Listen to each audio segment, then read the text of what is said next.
예, 이제 오늘 하나님께서 저와 여러분에게 주시는 말씀은 시편 40편 1절부터 3절까지 말씀입니다. 구약성서 시편 40편 1절부터 3절. 예, 우리 같이 한번 읽어볼까요? 내가 여호와를 기다렸더니 귀를 기울이사 나의 부르짖음을 들으셨도다.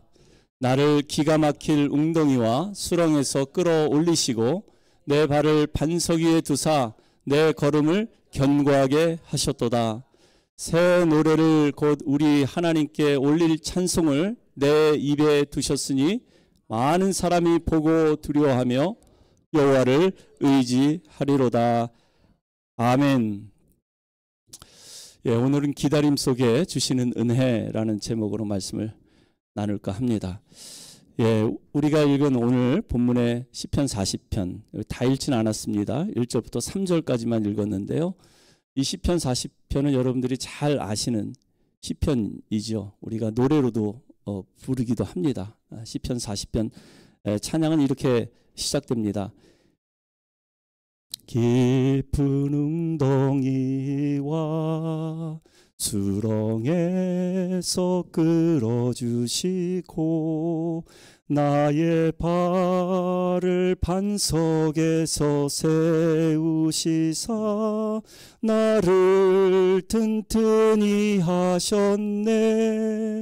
새 노래로 부르자 랄랄라.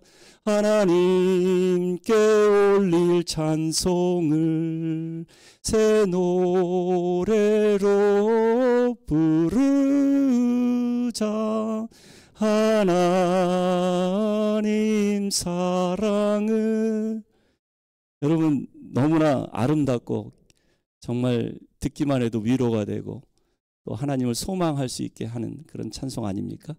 설교 초반부터 목사가 왜 이렇게 또 무리하게 찬양을 부를까 하시는 분도 있겠지만 정말 아름다운 시편이고요. 그리고 이 시편을 통해서 오늘날 오래전에 지어진 다윗의 시지만 오늘날도 이와 비슷한 상황 가운데 어떤 상황입니까? 기가 막힐 웅덩이와 수렁에 빠져 있는 사람들, 그러한 상황 가운데 끌어올리시는 하나님, 함께 하셔서 그 슬픔이 기쁨 되게 하시고 그 죄가 화관으로 바뀌어서 우리에게 영광과 존귀의 선물을 허락하시는 그 하나님을 오늘날도 이 시편을 사랑하는 사람들에게 하나님이 허락해 주실 줄로 믿습니다. 그래서 여러분, 이 본문 2절에 나를 기가 막힐 웅덩이와 수렁에서 끌어올리시는 하나님. 여러분, 우리도 가끔 그런 상황을 맞이할 때 있잖아요. 기가 막힌 상황. 기가 막히면 어떻게 됩니까? 숨을 쉴 수가 없어요. 이 몸에 기가 이렇게 잘 원활하게 통해야 되는데 기가 꽉 막혀버리면 사람이 숨 쉴 수 없을 정도로 절망적입니다. 죽을 것 같아요. 그런 상황에 지금 다윗이 처해져 있는데 본문은 그가 어떠한 상황에 처해 있는지 구체적으로 명시하고 있지는 않지만 아마도 이 아들 압살롬의 반역을 피해서 야밤에 예루살렘 성을 도주하는 그러한 급박한 상황 가운데 쓴 시라고 성경학자들은 이야기합니다. 아주 급박하고 위험한 그런 상황인 것이죠. 우리가 사는 세상도 마찬가지입니다. 사단이 곳곳에, 우리의 인생의 곳곳에 깊은 웅덩이를 파놓고 그리고 수렁을 파놓고 우리를 기다리고 있어요. 우리가 빠지면 자기의 포로 삼으려고 혹은 죽이기 위해서 곳곳에 웅덩이와 수렁을 파놓고 기다리고 있습니다. 그래서 거기에 빠진 사람은 삶의 의지를 포기하게 만들어버려요. 수렁에서 한번 빠지면요, 살려고 허우적거리면 거릴수록 더 깊이 빠져들기 마련입니다. 그러니까 우리 스스로의 힘으로는 절대로 빠져나올 수 없는 곳이 웅덩이고 그리고 수렁이라는 거예요. 이 웅덩이와 수렁의 특징이 뭔지 아십니까? 우리가 힘을 쓰면 쓸수록, 용을 쓰면 쓸수록 더 깊이 빠져 들어간다라는 거예요. 우리가 애를 쓰면 쓸수록 더 헤어나오기가 어렵다라는 거예요. 여러분, 물에 빠져 죽어가는 사람도 마찬가지입니다. 왜 죽습니까? 힘쓰니까, 용을 쓰니까, 어떻게든지 살아보려고 바둥바둥 거리니까 더 깊이 물속으로 빠져 들어가는 것이죠. 오히려 힘을 빼면, 온몸에 힘을 쫙 빼면 몸이 물에 뜨게 되어 있습니다. 바닷물은 그래요. 여러분도 이런 기가 막힌 웅덩이와 수렁에 한두 번은 빠져본 경험이 있거나 또 앞으로 빠지게 될지도 모르겠습니다. 그러면 그때 어떻게 하겠냐라는 거예요. 이런 상황에서 다윗이 어떻게 하나님이 끌어올리심을 경험할 수 있었을까요? 간절히 기다림이 필요합니다. 1절에 보면 내가 여호와를 기다리고 또 기다렸더니 귀를 기울이사 나의 부르짖음을 들으셨도다. 여러분, 단순한 기다림이 아니에요. 간절한 기다림입니다. 기다리고 또 기다렸대요. 반복하고 강조하고 있는 거예요. 여러분, 하나님을 기다리되 기다리고 또 기다릴 수 있기를 축원하여 드립니다. 그게 간절한 기다림이에요. 하나님이 응답하시지 않으면 나는 여기서 빠져나올 수가 없습니다. 나는 이 깊은 웅덩이에서 갇혀서 소망 없이 죽을 수밖에 없습니다. 하나님께서 나를 끌어올려 주시지 않으시면 나는 이 절망의 수렁에서 더 깊이 빠져서 죽을 수밖에 없습니다. 그런 마음으로 기도하라는 거예요. 여러분, 기다림은 오래 참음입니다. 오래 참음. 결코 쉬운 일이 아니죠. 그 자체가 고통일 수 있습니다. 그래서 영어로 오래 참음을 표기할 때 long suffering, 오랜 고통이라고 그렇게 표기하기도 하잖아요. 그런데 우리는 늘 조급합니다. 늘 바쁘고 분주해요. 그렇게 바쁘고 분주하게 살면 잘 사는 건 줄 알고 있는데 사실은 그렇지가 않죠. 우리가 인생을 살아봐서 알지만 그렇게 조급한 마음을 가지고 산다고 해서 되는 일이 없습니다. 오히려 그 조급한 마음 때문에 일을 그르칠 때가 참 많이 있어요. 반면에 우리가 참고 오랫동안 기다렸을 때 그 기다림이 기대 이상의 좋은 결과를 우리에게 안겨줄 때가 있습니다. 여러분, 어떤 물건들을 아주 손쉽게 만들어낼 수 있어요. 한국인이라면 누구나 좋아하는 라면. 라면은 급조가 가능합니다. 공장에서 1분에 수십 박스도 만들어낼 수 있어요. 여러분, 한국인의 라면 소비량이 얼마나 되는지 아세요? 1년에 39억 5천 개를 한국 사람이 먹는다고 합니다. 1년에 개인당 77개 봉지를 먹는다라는 얘기예요. 일주일에 평균 1.7개의 라면, 최소한 거의 2개 가까이, 1개 이상 여러분 라면 드시잖아요. 그렇지 않습니까? 여러분, 이 라면은 집집마다 라면 없는 집이 없습니다. 비상식량으로는 최고죠. 필수입니다. 라면으로 한 끼 때우려면 여러분 10분도 채 걸리지 않습니다. 금방 그리고 배부를 수 있어요. 그러나 건강에는 좋지 않습니다. 한국 사람은 밥심으로 산다는 말이 있듯이 한국 사람은 밥이 최고예요. 그런데 여러분, 밥 한 끼 지어 먹으려면, 한 상 차려 먹으려면 시간이 얼마나 많이 걸립니까? 쌀을 씻고 또 밥통에다가 밥이 다 되고 뜸들일 때까지 기다려야 하잖아요. 그러니까 밥 한 끼를 제대로 먹으려면 1시간 이상 걸려요. 그런데 그렇게 오래 기다렸다 먹는 밥 한 끼가 몸에는 좋은 거예요. 우리 인생의 실패는 대부분 기다림에서 옵니다. 여러분, 가장 힘든 게 기다림이에요. 기다리지 못한다는 얘기는 불신입니다. 하나님을 믿지 못하니까 기도를 하고서도 기다리지 못하는 거예요. 그러니까 쉽게 변심을 하게 되는 것입니다. 하나님 앞에 기도하면서도 다른 방법을 찾거나 아니면 도와줄 다른 사람을 찾는 우리의 마음, 이미 마음이 변해버린 거예요. 그렇게 기다리다 보니까, 기다리지 못하다 보니까 마음이 변심하고, 기다리지 못하니까 쉽게 포기하고, 또 기다리지 못하니까 잘못된 선택을 하게 되고, 그러니까 평생을 후회하게 만드는 것입니다. 여러분, 이 하나님은 저와 여러분이 기다리기를 원하세요.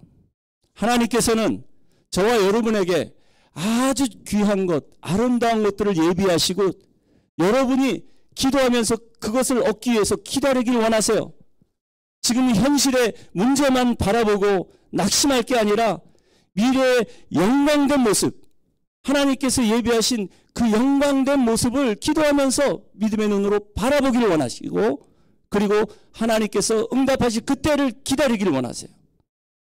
그래서 오늘 본문에 다윗이 고백하는 것입니다. 내가 여호와를 기다리고 기다렸더니 귀를 기울이사 나의 부르짖음을 들으셨도다. 할렐루야.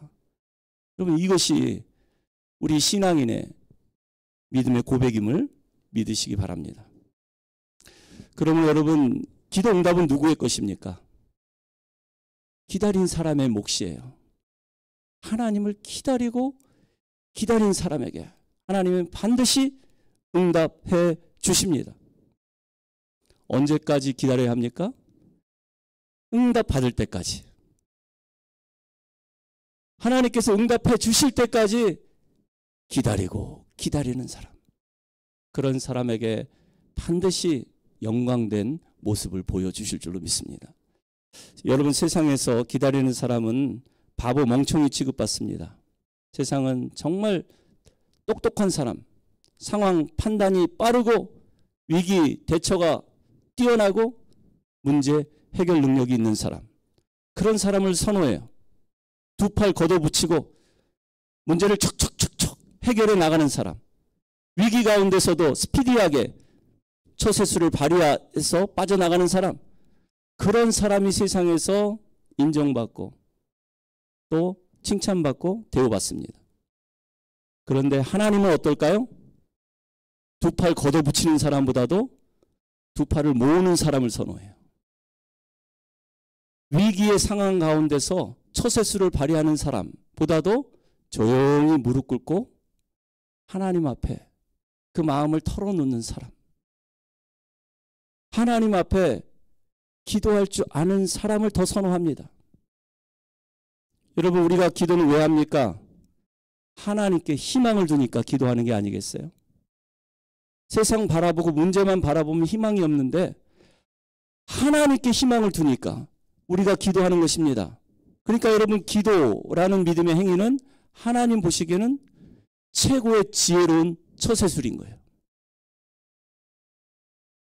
하나님 앞에 무릎 꿇는 사람, 기도하는 사람에게는 하나님께서 기도하는 가운데 위기 대처 능력을 주십니다. 상황 판단 능력도 주세요. 이 세상에서 감당할 수 없는 처세술 하나님께서 다 마련하시고 기도하는 사람에게 그 지혜를 주심을 믿으시기 바랍니다. 이 기도 응답뿐만 아니라 현실을 보고 절망한 사람이 기도 중에 영광된 미래의 모습도 보게 해주세요. 병든 사람이 기도하면 병이 나을 뿐만 아니라 인생에 먹구름이 낀 사람이 기도하면 인생의 뭉게구름도 보여주십니다. 여러분, 그래서 이 시편 150편 중에 많은 사람들이 시를 쓰고 다양한 상황 가운데서 시를 썼지만, 여러분, 이 시편 150편 이 많은 시 중에 절반 가까이 차지하는 시들이 어떤 시인지 아세요? 기쁨의 시, 찬송의 시도 있지만 거의 대부분의 시는요, 탄식시예요. 혹은 비탄시입니다. 그러니까 이렇게 오늘 시인이 깊은 웅덩이와 수렁에 빠져 있는, 정말 오고 가도 못하고 꼼짝달싹 못하는 그런 위기의 상황 가운데 쓴 시가 반 가까이 된다라는 거예요. 일례로 시편 42편 1편에 보면 시인이 이렇게 고백합니다. 같이 한번 읽어볼까요?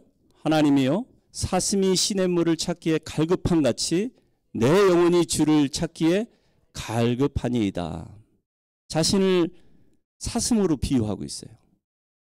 여러분, 사슴이란 동물이 지금 맹수에게 지금 쫓기고 있습니다. 두려움에 떨고 있어요. 숨을 헐떡거리면서 도망치고 있는데, 아, 나는 이제 잡히면 꼼짝없이 죽었구나. 그런 상황 가운데서 사슴이 구하는 것이 무엇입니까? 시냇물을 구하고 있어요. 다른 말로 하면 은혜를 구하고 있는 거예요. 하나님을 바라보면서, 하나님 나 좀 살려주세요. 나 좀 도와주세요. 그렇게 절망 가운데 탄식했던 시인이 42장 마지막 절에 보면 이렇게 또 고백해요. 그의 기도가 찬송으로 바뀌게 됩니다. 탄식에서 찬송으로 바뀌게 되는 그 모습을 우리가 보게 되는데, 같이 한번 읽습니다. 내 영혼아, 내가 어찌하여 낙심하며 어찌하여 내 속에서 불안해하는가? 너는 하나님께 소망을 두라. 나는 그가 나타나 도우심으로 말미암아 내 하나님을 여전히 찬송하리로다. 여러분, 지금 쫓기고 있는 그런 상황 가운데 쓴 시라고 했어요. 여전히 문제 해결이 되지 않은 상태인데도 불구하고 기도하면서 하나님께 소망을 두니까, 하나님께 은혜를 구하니까, 하나님께서 나타나 도우심으로 하나님께서 자신을 구원해 주실 거라는 그런 확신을 가지게 된 거예요. 그런 믿음의 확신을 갖게 되니까 어떻게 해요? 내가 찬송하겠대요, 그 하나님을. 그런, 이게 기도의 신비 아닙니까? 우리가 기도하면 하나님이 우리의 슬픔이 기쁨되게 하세요. 제 대신 화관을 씌워주시고요.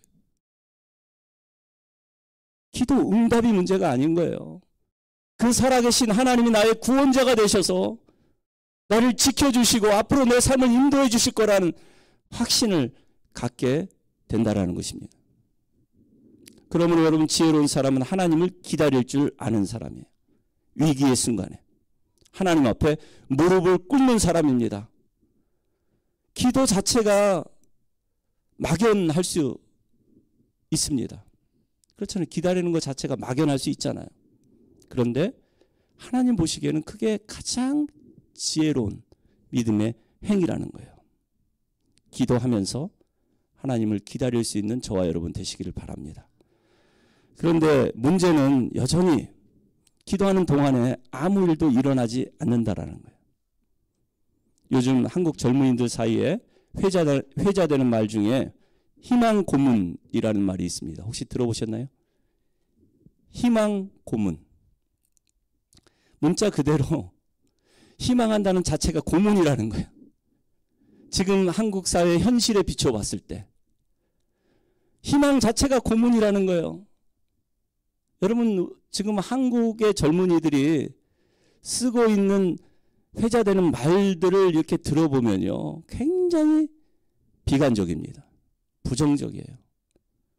대한민국을 헬조선이라고 바꿔 부르기도 해요.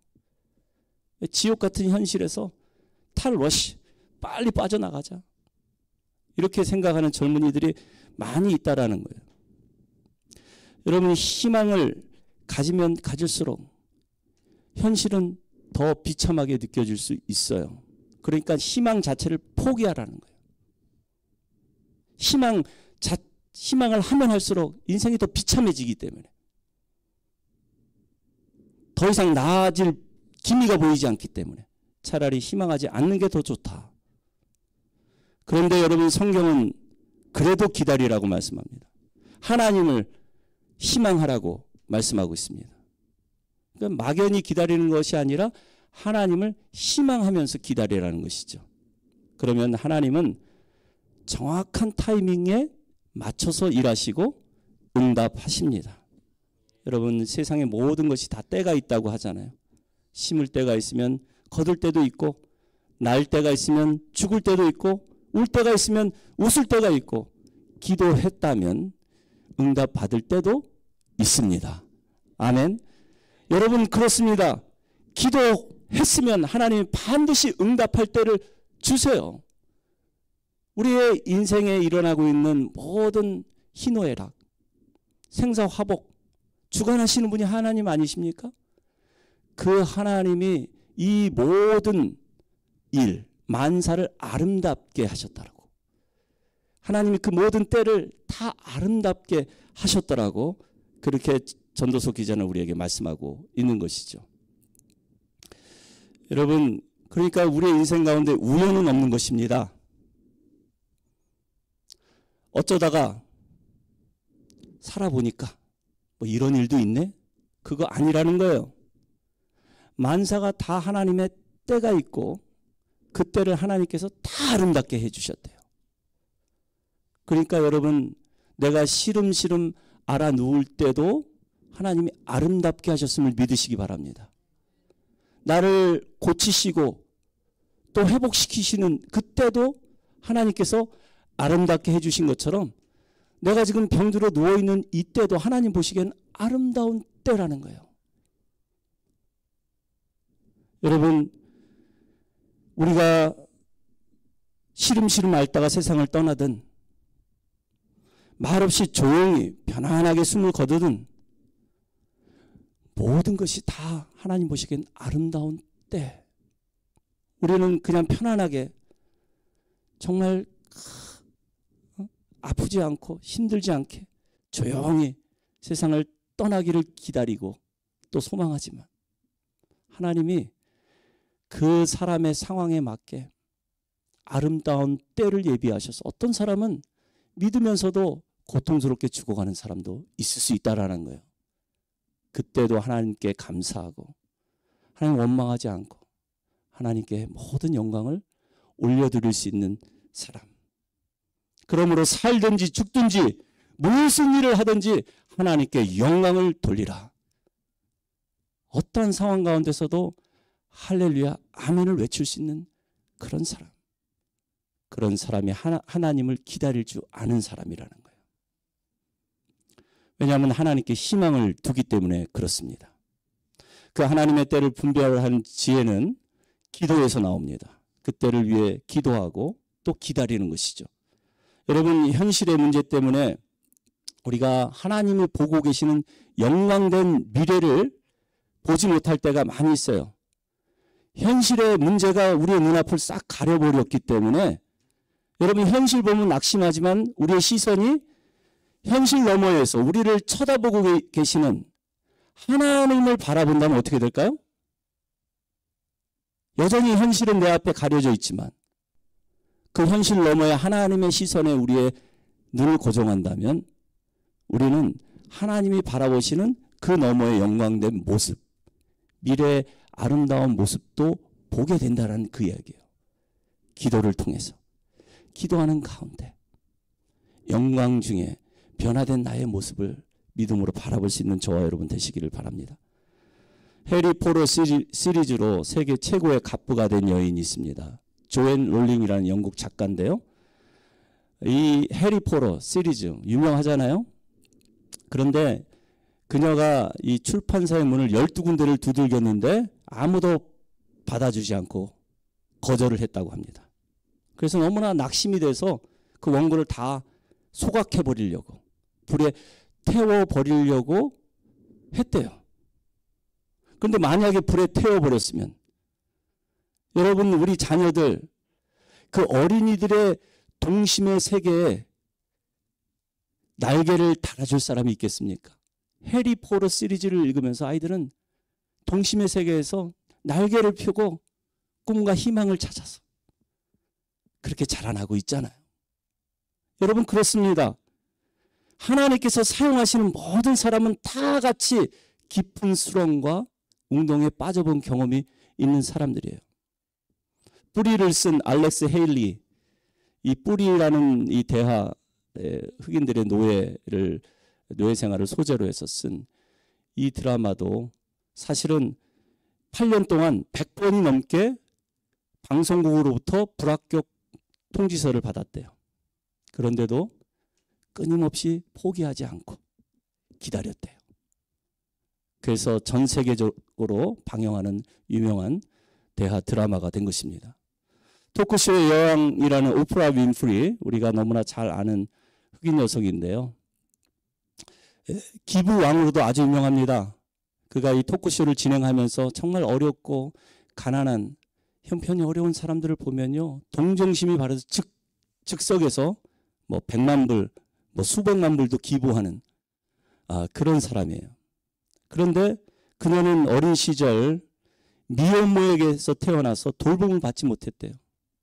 그래서 사촌 오빠에게 미성년 어린 나이에 성폭행을 당하고 14살에 또 미혼모가 되어서 낳은 아이를 또 잃어버리는 그러한 아픔을 겪게 되었다고 합니다.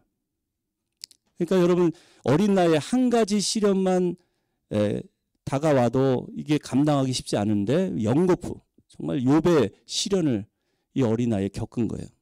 그럼에도 불구하고 이 오프라 윈프리는 아버지의 지극한 돌봄과 사랑, 무엇보다도 하늘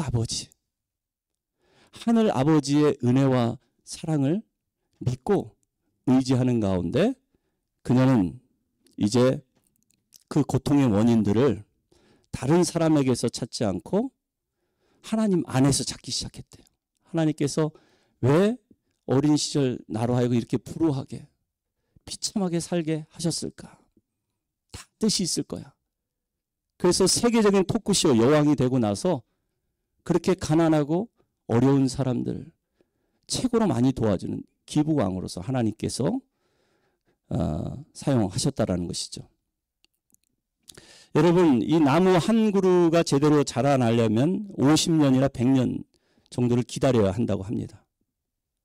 그 아이가 정상적으로 성장한 이 땅에 태어나려면 마찬가지로 10달을 기다려야 돼요. 어머니 뱃속에서. 태어나고 나서 또 뭐 자기 혼자서 자립해서 삽니까? 몸이 다 컸지만 마음이 어리고 미성숙한 자녀들은 돌봄이 필요합니다. 그래서 이 하나님 만든 동물들 중에서 가장 오랫동안 기다려서 돌봄을 받고 그리고 인격체로서의 그 자리매김을 할 수 있다. 그렇게 얘기를 하고 있습니다. 그러니까 여러분, 이 기다림에는 훈련이 필요한 거예요. 다윗은 기다림에 훈련이 되어 있는 사람입니다. 그는 하나님을 기다렸어요. 그렇다고 해서 막연한 기다림이 아니었고 하나님을 소망했기 때문에 정말 하나님을 사랑했고 하나님의 말씀을 믿었고 그리고 하나님 나라, 하나님께서 자신을 왕으로 세워주셨는데 그 하나님 나라에 왕위를 물려받을 수 있는 합당한 사람임을 소망했기 때문에, 그렇기 때문에 그 모든 시련과 고통을 감내할 수 있었다라는 것이죠. 여러분, 다윗이 사무엘에게, 선지자 사무엘에게 왕으로 기름 부음 받은 그 나이는 13살입니다. 그런데 통일 이스라엘의 두 번째 왕으로 등극한 나이는 30살이에요. 17년 동안, 장장 17년 동안 광야에서 쫓기고 죽음의 수많은 위기를 겪고 드디어 기다렸더니 하나님께서 그를 이스라엘의 왕으로 세워주셨다라는 거예요. 그러니까 다윗이 한 일은 뭐예요? 다윗이 한 일은 기다린 것밖에 없어요. 하나님을 기다렸더니 하나님께서 마침내 꿈을 이루어 주셨다라는 것이죠. 아브라함은 10년을 기다리다 더 이상 기다리지 못하고 하갈을 통해서 이스마엘을 얻었습니다. 하나님 분명히 약속의 아들 이삭을 주시겠다고 했는데 기다리지 못하고 조바심이 나니까 여종 하갈을 통해서 이스마엘을 얻었어요. 여러분, 그렇습니다. 기다릴 줄 알면 약속의 아들, 축복의 아들 이삭을 얻는 거고, 기다리지 못하면 육체의 아들, 저주의 아들 이스마엘을 낳는 것입니다. 그러므로 여러분, 하나님의 때를 아는 것이 지혜이고 하나님의 때를 기다릴 줄 아는 사람이 믿음이에요. 하나님은 약속하신 것 잊지 않으시고 반드시 하나님의 때에 응답하시는 신실하신 하나님을 믿으시기 바랍니다. 그래서 여러분, 오늘 2절 3절을 보면 이 간절히 기다린 다윗에게 하나님께서 응답하세요. 근데 이례적인 응답이 아니라 점진적인 응답이에요. 이례적인 축복이 아니라 점진적인 축복이에요. 기다렸더니 그를 기가 막힌 웅덩이와 수렁에서 끌어올려 주셨습니다. 기다렸더니 반석 위에 그를 세워주셨어요. 기다렸더니 그 입술에 찬송이 있게 하셨습니다.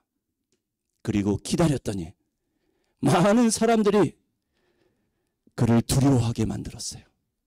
그리고 하나님을 의지하게 만들었습니다. 할렐루야. 여러분, 이게 우연입니까? 다윗이 하나님을 기다렸더니 하나님께서 당장 그 웅덩이와 수렁에서 건져주실 뿐만 아니라 하신 일 뭐야? 흔들리지 않는 반석에 세워주셨다라는. 그리고 그 입술로 하나님을 찬송하게 하셨다라는. 그 주변에 있던 많은 사람들이 하나님을 두려워하게 만들고 그리고 그들 또한 하나님을 의지하게 만들었다라는 거예요. 이 모든 점진적인 일들이 한 사람의 기다림을 통해서 일어난 하나님의 응답이란 사실을 여러분 꼭 기억할 수 있기를 바랍니다. 대강절 둘째 주일입니다. 우리는 대강절 기간에 이 땅에 구원자로 오시는 예수님을 기다립니다. 여러분, 기다림은 훈련이란 의미에서 대강절은 여러분 자신이 깨어지고 부서지는 시간입니다.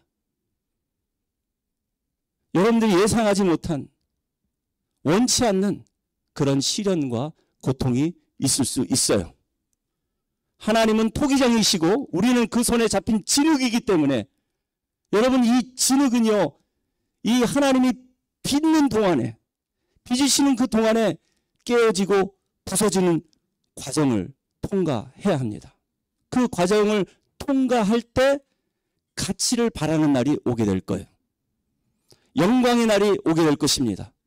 그러므로 여러분, 하나님께서 여러분을 붙들고 부수고 깨트리실 때, 여러분 농로에 올리시고 돌리실 때, 뜨거운 불가마에 던지실 때 조급한 마음을 갖지 마시기 바랍니다. 아프다고, 힘들다고, 뜨겁다고, 불평하고 원망할 게 아니라 하나님의 손에 여러분 자신을 온전히 맡겨드릴 수 있기를 바랍니다. 당장은 고통스럽고 당장은 견디기 힘들다 할지라도 토기장이 되신 우리 하나님께 우리 자신을 맡기고 우리는 순종해야 하는 것이에요. 기다림은 믿음의 진정성을 확인하는 시간입니다. 여러분, 기다림이 길어지면 길어질수록 우리의 믿음은 흔들릴 수 있어요. 이 기다림이 길어지면 길어질수록 초조해지고 조바심이 생기고 불확실한 미래 때문에 두려움이 생길 수 있어요. 그리고 기다림이 길어지면 길어질수록 꼭 사단의 속삭임이 들려옵니다. 야, 기다려봐야 소용없어. 넌 이미 끝났어. 여기까지야. 너는 실패자야. 그때 여러분의 믿음이 있는지, 여러분의 믿음의 진정성을 하나님께 보여드리는 거예요. 그러므로 여러분, 기다릴 때 부정적인 말은, 생각은 하지도 마세요. 여러분, 기다릴 때 긍정을 말해야 합니다. 사단 마귀가 속삭일 때, 아니야, 하나님은 살아계셔. 하나님은 우리와 함께 하셔. 그리고 나를 반드시 선한 길로 인도해 주실 거야. 그렇게 믿음으로 선포하는 거예요. 그렇습니다. 하나님은 선하신 하나님이에요. 하나님은 실수가 없으신 분이세요. 하나님의 크고 놀라운 계획은 지금도 우리 가운데 이루어지고 있는 과정 속에 있다는 사실을 꼭 기억할 수 있기를 바랍니다. 여러분, 기다림의 끝에는 축복의 열매가 있습니다. 다윗은 사망의 음침한 골짜기를 지날 때 해를 두려워하지 않았다고 해요. 왜 그렇습니까? 하나님이 나와 함께 하시기 때문에. 그는 원수의 목전에서도 두려워하지 않았어요. 그 목전에서 상을 베풀어 주시는 하나님을 믿었기 때문에. 여러분, 하나님을 의지하고 기다렸던 다니엘, 다니엘은 사자굴이라는 웅덩이에서 하나님께서 끌어올리셨습니다. 하나님을 의지하고 기다렸던 한나, 그녀를 하나님은 슬픔의 수렁에서 건져 주셨습니다. 그리고 축복의 선물로 누구를 줬어요? 위대한 아들 선지자 사무엘을 주셨어요. 그러니까 여러분, 기다림의 끝에는 반드시 축복의 열매가 있는 것입니다. 여러분, 우리가 기다릴 때에 신실한 하나님 한 분만 바라보고 기다릴 수 있기를 바랍니다. 응답이 더딜지라도 끝까지 기다리는 거예요. 그러면 어둠이 지나면요, 반드시 새벽은 가까이 오게 마련입니다. 다윗처럼 기도하고 다윗처럼 기다려서 하나님께서 여러분을 세워주시고 건져주시고 새롭게 하시는, 그래서 여러분의 입술에 찬양의 고백이 터져나오는 그런 하나님의 은혜가 저와 여러분의 삶 가운데 가득하시길 주님의 이름으로 축원하여 드립니다.